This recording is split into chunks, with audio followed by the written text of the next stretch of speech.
Hello and good morning. This is Andy McCann, your host here, where I'm trying to help you lay a firm foundation in fitness, food, and finances. So I've got a question from Chris, and he's been doing CrossFit for a little bit now and had a lot of leg soreness after doing Fran, and then Nancy was coming up. So he's like, hey, what do I do to get around this soreness? So we're going to talk about that. We're going to talk about a couple other things, and hopefully you guys will use this advice as, like, if you're anybody out there that's getting into CrossFit new, or if you've been doing this for a while and you realize, oh no, I do feel sore. What was that? So I'm going to go into that and a couple other pieces.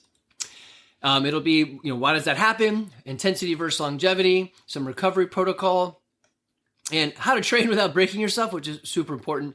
And then the mindset and encouragement. Other thing I'm going to talk about, maybe I'll do it at the beginning, is what we are doing as the CrossFit Garage men's group. So actually, you know what? I'll just jump straight into that. So we just went up Blood Mountain yesterday. So that was Sunday. We met together at the gym at 11. We all drove up. We had a good conversation in the car. Our topic of that time in the car, well, we were talking about a lot of things, but the primary topic that I had for us to go over as a group, a men's group, is to talk about the men in your life that were, I'm going to put in air quotes here, good, and what does that mean to you, and what quality was it? So what we came up with was a combination of talking, and I think it was David said it, he put it together, and it was an honorable man is what I'm looking to follow and become. And then we drilled down into that and what does honor mean? And kind of what we came up with is a guy or a man who says what he's going to do and does it. And if he messes up, he owns it and changes for the better next time. I'm like, yeah, that kind of like tells you what honor is. You do what you say and you try to make it right when it didn't go right. So anyway, it was a pretty good conversation. You guys are welcome to join us. There's, I don't know, like 5 or 6 of us at the moment. We'll grow it to however large it needs to be. If it grows to 1 billion, then we'll just keep separating into different groups. The next thing we're going to do is we're going to go to Garland Mountain and we're going to do sporting clay shooting. So imagine going out to a golf course, except it's not a golf course, it's a shooting course.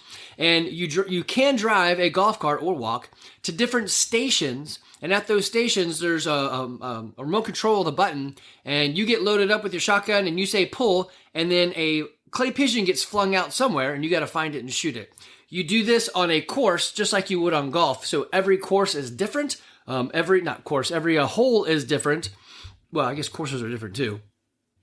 And anyway, so I think what we're going to do is a 50 shot rather than 100, because at 100, your shoulder turns purple and it just hurts a lot. Shotguns are not gentle. They're explosive. So anyway, we'll be doing that. We don't have a date picked out. We're waiting to find out some of the guys' schedule, and then we'll plan it. It'll be somewhere in May, exactly where, on a Saturday, but exactly where, I don't know. It'll be a Saturday weekend in May. Okay, so the first step here. Why did Chris's legs blow out? Why did they hurt? Why did he come up to the next day and be like, I can't go down the steps? And is this something that only he has to deal with? And the answer is, no, it's not just him. I've had this happen to me. Everybody in the gym, when you push yourself, you're going to find that day where you're like, what happened to my legs or my arms or whatever, right? Usually it's your legs. It's a bigger body part, and we can move it a bit more. Okay, so it's just overuse. Had it not been like 75 reps or whatever it was, 50 reps on Fran and 75 for Randy, or was it Randy that he was doing? No, Randy is snatches. Nancy. Then it wouldn't have gotten there. So had he done, I don't know, like half of it and used the same weight, probably wouldn't have had this problem.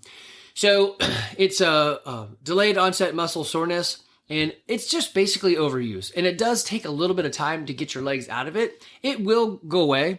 The problem you do want to watch out for is there's something else called, it's like, they call it for short rhabdo, but it's rhabdomyositis or something like that. I don't remember the big word, but it's rhabdo. And what happens is anytime your muscles want to build up, they have to tear down. So in order for your muscle to grow, it must have been torn down. So adversity builds your muscle.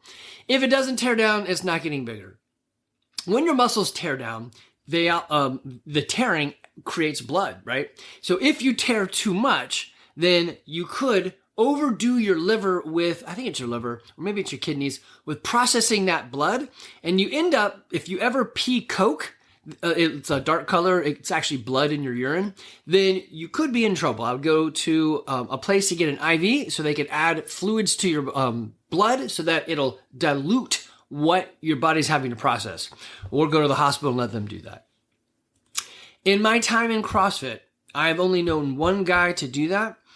He was very hadn't worked out in a very long time, came in and actually was able to push pretty hard, even though we were like, hey, don't go too hard. For him, he was like, this isn't too hard, but it still was. And he ended up peeing a little Coke and said, hey, I'm going to go to the hospital and get checked out. So was it fully rhabdo? Like, oh no, maybe not. I don't know. But for him, it was. And so I'm glad he went to go get checked. So that's 20 years, one person. So the chances of us doing this are super slim, especially nowadays. We really don't encourage people to push too hard on your first time into the gym. Well, even your first month. I think I tell everyone, hey, you have a honeymoon month. So the way it actually presents itself is, like I said, you have these tears. So it's micro tears, which then leads to inflammation, which then leads to soreness. So there are ways out of it. We're going to talk about that. A lot of it is just scale and modify, but also to roll and stretch. Yes, the secret sauce of CrossFit is intensity. That's why it works. So the intensity in that we move at. But you have to, cater that intensity and scale for sustainability. So if you went so hard that you can't go back the next day, then I don't know, that's not really serving yourself, right? Because now you're not working out today. So I would have scaled that back. So you need to understand sustainability versus going super intense. Somebody said this, I found this quote and it's great. I don't know who said it, but you don't get fit from the workout you didn't do because you were wrecked for 3 days, right? So basically, remember rule number 1, show up. Rule number 2 is don't do anything stupid today to prevent yourself from showing up tomorrow. Rule number 4 is don't poop yourself in a deep back squat. And so that was rule number 3. Rule number 4 is don't kick the box on the jumps. So those last 2 aren't the real rules. There's just 2 so far. We'll come up with some better rules later on. Okay, so you and your coach should be talking about scaling the reps, rounds, and weights. Many times the coaches, I've seen this in person, it still happens today. We suggest, hey, Timmy, you should do a lighter weight. And they're like, Timmy's like, no. I'm like, well, I mean, you guys are adults. I can't really force you to do a thing, but we do try to aim you towards what we think would be better. And I mean, if you don't listen, you don't listen. Many times I have said, hey, I would do a lighter weight only to see a guy trying to go RX and totally missing the stimulus. So if you're missing the stimulus of the workout, then yes, it's better for you to have shown up and done something, but you're not getting out of it what the programmer was intending and with the stuff that's lined up for the next couple of days. Okay, so anyway, you should be scaling that with your coach. The other thing is there is a rate of perceived exertion. A lot of times, and it's usually guys that have this problem, they're like, oh, well, if it's too little exertion, then it wasn't enough for me. So I need to like push it higher, right? And I can see it and you see it, and we're perceiving the exertion at a different level. So in many times in this case, while I do normally say, listen to your body, I'm also going to say, listen to the outside influence. Hey, coach, what do you think I should do? My typical question first to that is, how long have you been doing CrossFit?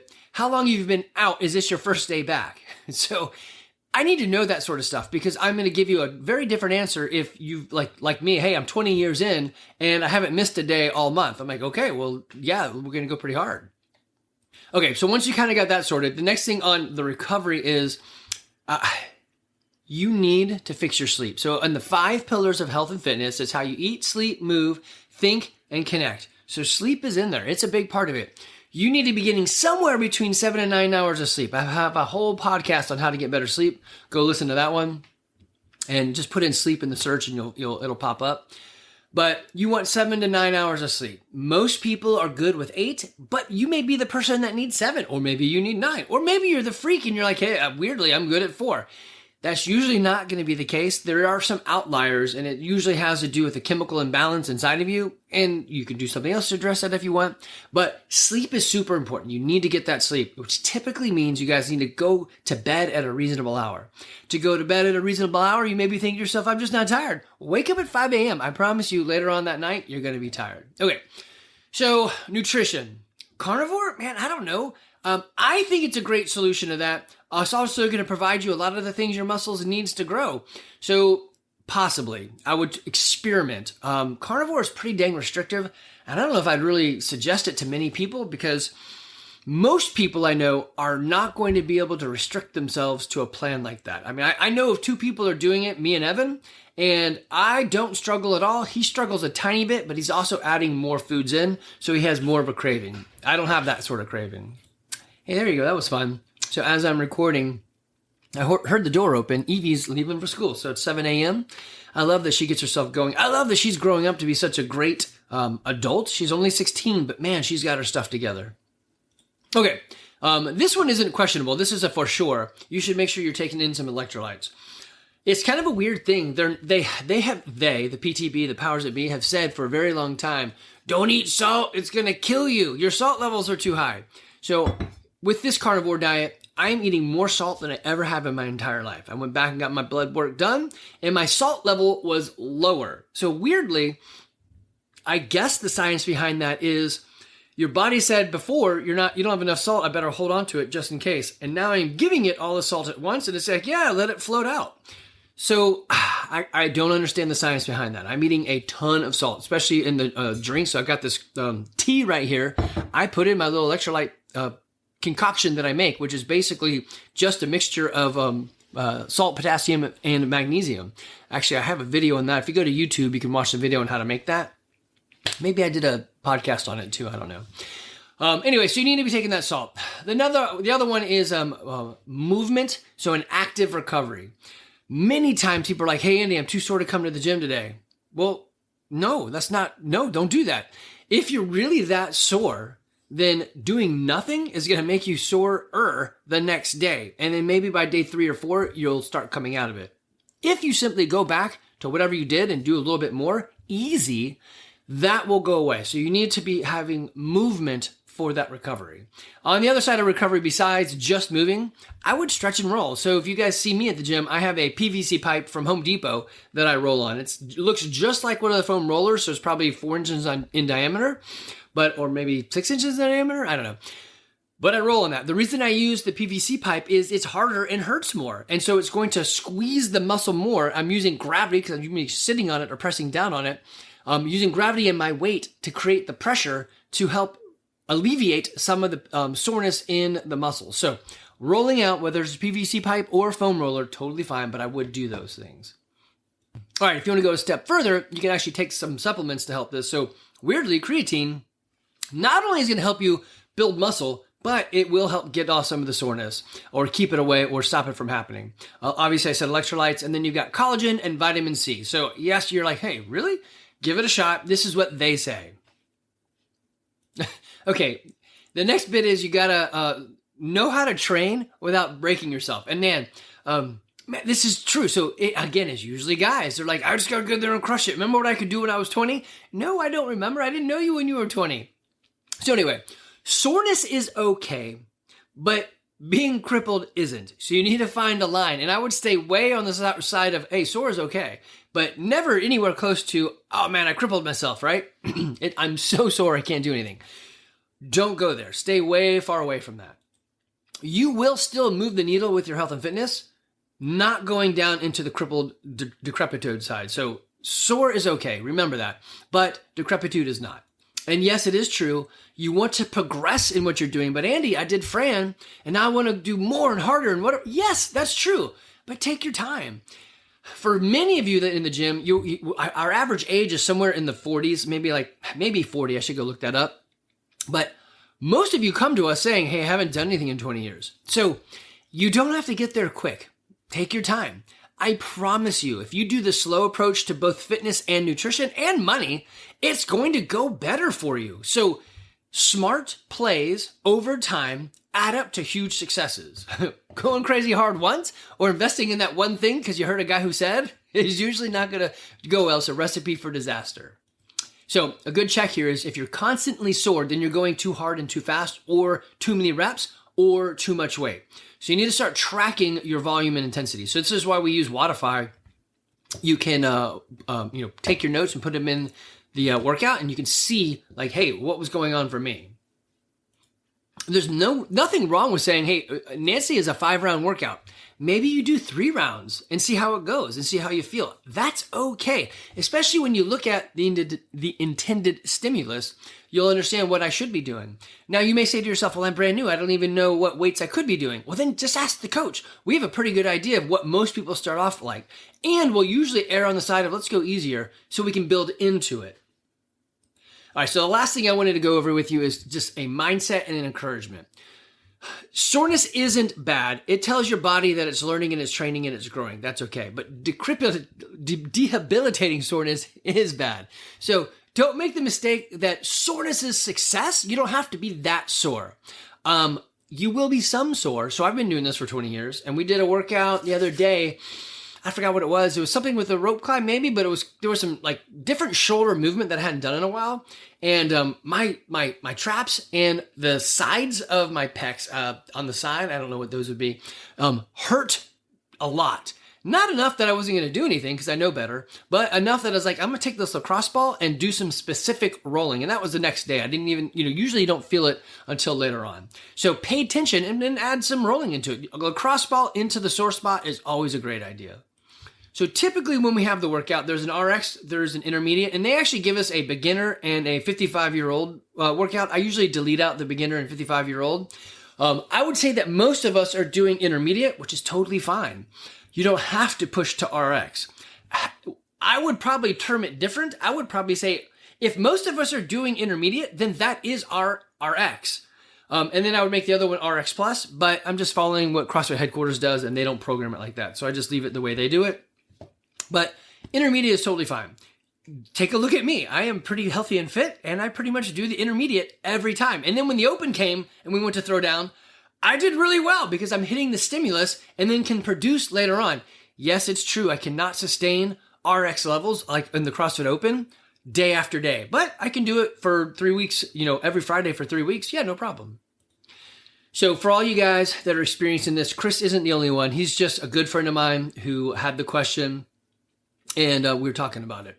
Many of you guys have the same question. You're just nervous to ask. Don't be. The biggest thing I would tell you is don't let your ego write a check that your body can't cash. So stay smart and build into it slowly. There is no reason to be this sore. You want to gain skill, not gain weight, you know what I mean? You want to add weight to the bar. You want to decrease your times. So here's a little, this isn't about soreness. Well, it's kind of soreness, but not that type of soreness. So I wrestled and pole vaulted through high school and did a tiny bit in college. And because of those things and my stupidity with the sport, my right shoulder was easily popped out of socket. So both the pole would pull on my arm and I would do a move in wrestling called a whip back, which put a lot of pressure in my shoulder. So it was a fun little move. People didn't see coming and it got me a lot of matches, but I paid for it in my shoulder. And of course, at the time, it was totally worth it. And now not so much. So back in 2007, when me, Eric, Shane, and Wes got our original CrossFit Level 1 certificate, so we're like, hey, let's do this thing. You got to be Level 1 certified. We all went. The workout that they would use was a kind of like a running Fran. So there was run and do some pull-ups and then do some thrusters. And so we'd get to the pull-ups and you'd wait in line to do pull-ups because there's just too many of us, right? So when it got to my turn, I did like 2 pull-ups, and as I was coming down, my shoulder went boop and popped out of socket. And I'm like, okay. And I stepped out and they're like, what's wrong? I'm like, my shoulder just popped out of socket. And they're like, so what? Get back in there. I'm like, okay. So I went over to the side to run with them. When they went out the door, I just went to the side and didn't do anything and just stretched out my shoulder. So I totally skipped out of the workout because my shoulder was messed up. And so for about a year, my shoulder plagued me. It would want to fall out of socket. So what I did was understand that, hey, this is a limiting factor to me. Should I just give up on CrossFit or movement? And should I never use my shoulder again? Absolutely not. What I needed to do was track the things I did and build a plan for myself. So essentially, I just went a lot lighter on weights and then reduced the movement when we were doing anything overhead, or if it was pull-ups, I would just do slow, strict pull-ups.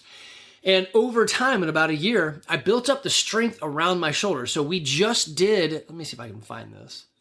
Yeah, here we go. So I paused you and found it, and hopefully it's not actually putting out any volume. Yeah, the volume is off. But we just did a shoulder mobility with Alex from MyoFit up front. So we had about 10 people sitting and listening, and she went over, hey, what should you do to help your shoulder? I wish this was around back then. So you got to remember, back in 2007 or 8, when we got into CrossFit, all of this online stuff was just starting. So you could not go to YouTube and search shoulder mobility with CrossFit or whatever. It just wasn't on there. What was on there is people doing stupid stuff and, showing the world or whatever. So it was not what it became now. And it was very hard to find information on this. So anyway, if you have shoulder issues, come talk to Alex at MyoFit. She'll give you some things. She'll help your shoulder with some physical application of stuff, but then also give you some ideas to do in the gym. So your coach can do that too. Simple ones are, if you do, what do we call those? Scap pull-ups and scap push-ups. That's a great start. I wouldn't just do that, but that's a great start. Another one, right now you'll see Kate do a lot of this. I don't know if it's for her shoulder, but it helps with balance and a lot of stuff. Take a kettlebell, turn it upside down, lift it up into the air, and walk with it. Or hold your arm at a 90-degree bend and walk with it. And you can put it off to your side and do a suitcase carry. So those are going to help with your shoulder. So there's a lot of things you can do for a part that you may not know because it's just not what you do. But us coaches will know, or specifically Alex would know because, this is her life, right? This is what she does. So talk to those people. Talk to us people. Oh, yeah, and so my shoulder is better. It's been years later, and I could always be stronger, and I'm working on that. That's why I'm doing what I'm doing, but at least it doesn't pop out of socket. Okay, so the last thing I'm going to leave you with is this for the summer. Evan and I said, hey, let's invite more people over and play more games. So we've got a group of about 20 people on this Group Me, and if you're interested in it, I think there's an email about to come out with the Group Me link on it, so be looking for an email. But you can join us. Come over to the house, play some board games. So the board games are going to be Thursday night. We'll start at around 6 p.m. The first one, it's going to be a crap show. It'll be crazy, and maybe half the game will get played. But we'll learn a lot, and I'll understand what to have at the house to help it be more awesome. So there'll be drinks and food and whatever. We'll have all that there. The first time we do it, no. We're going to start, I think it's the week, let me double check. I think it's the week of, when does he get home? The September 8th is when Evan gets home. So it'll be the week of the 5th. May 5th week we'll start. So May 8th will be the first one for the board games. We're also going to do some sessions of D&D. You don't have to be an expert. You don't even have to come that many times. You can just come once and never come back. We're going to do a thing where we bring people together at a random schedule. So it's basically a schedule through GroupMe. And hey, who can show up? And let's do it. There'll be a couple people doing DM, me, Evan, Chris, Jamie, Jordan, David, and a few others, but it'll be some fun. The whole idea is to simply meet more people. So if you're like me and you realize, oh wow, I spent a lot of time doing the things I should do, that's another thing we talked about on our trip. Men get busy doing the things they do and they forget to have hobbies and build friendships. So if you were like me and you forgot all about that, come over here, build some friendships. We're already at the gym doing something we like. You're already doing something with someone you like, and we're going to be similar-ish. The more similar you are with somebody, usually the better friends you can be. So come on over, do a thing with us, and enjoy meeting each other, playing games for the summer. All right, guys, you take care.